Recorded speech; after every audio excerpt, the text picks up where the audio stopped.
أولادك ما بيحبوش المذاكرة ومغلبينك دايما؟ تعالي شوفي معايا الفيديو ده. في واحدة معانا بتسأل بتقول معايا ولدين توأم في سادسة ابتدائي ومش عايزين يذاكروا، أعمل ايه؟ تعبت منهم ونفسيتي تعبت. بصي، مبدئيا كده أنا حاسة جدا بيكي، وتعبك النفسي ده طبيعي جدا، خصوصا كمان لما تكوني بتعملي معاهم مجهود كبير ويرفضوه. السن ده بداية مرحلة التمرد والاستقلالية، وده بيخلي المذاكرة معاهم أصعب. بس هقولك على حاجات كده بسيطة تحاولي تعمليها ممكن تساعدك شوية. أول حاجة، اقعدي واتكلمي معاهم بدل الصويت على الفاضي، وافهمي منهم هم ليه رافضين المذاكرة. قولي لهم بهدوء انتوا ليه مش عايزين تذاكروا. ممكن يكونوا حاسين المواد صعبة، أو حاسين بالفشل، أو ممكن يكونوا زهقانين. وتاني حاجة ممكن تعمليها لهم وقت مذاكرة قصير، يعني مثلا كل ساعتين هتذاكروا وقت مذاكرة، يعني نص ساعة، وباقي الساعة ونص هسيبكم على راحتكم.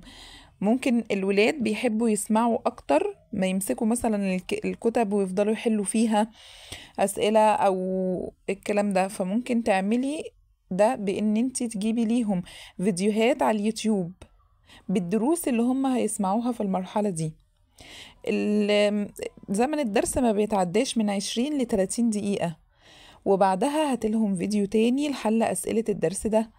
قولي لهم لو ذاكرتوا وخلصنا بسرعة، هلعب معاكم مثلا اللعبة اللي انتوا بتحبوها دي، او هننزل نتمشى، او هنشتري حاجة حلوة من السوبر ماركت بسيطة كده يكونوا بيحبوها.